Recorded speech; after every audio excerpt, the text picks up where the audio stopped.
বন্ধুরা, আমি আবার নতুন ভিডিও নিয়ে আজ হাজির হলাম আপনাদের সামনে।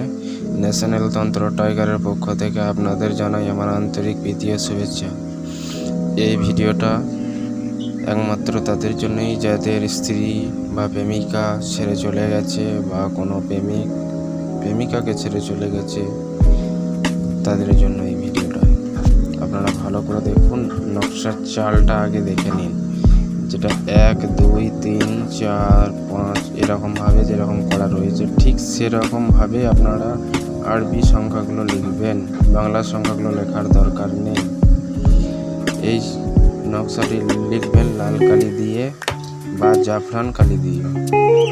জাফরান কালি দিয়ে লেখা হয়ে যাওয়ার পরে আপনারা একটু আতর ঘষে দেবেন।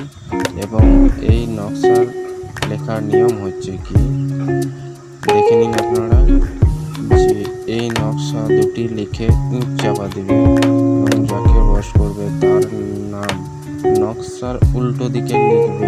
প্রথমে মানে এই যে নকশাটা লিখছেন এই কাগজটার উল্টো পিঠে লিখবেন।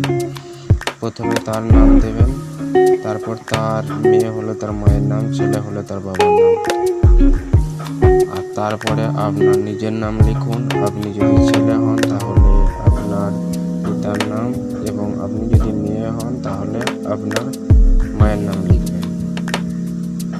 ঠিক আছে, বোঝা গেল? আর আপনাদের যদি কোনো কাজ আমাকে দিয়ে করাতে চান তাহলে এই নাম্বারে আপনারা হোয়াটসঅ্যাপ করবেন এবং সমস্যার কথা লিখে জানাবেন 8101314799।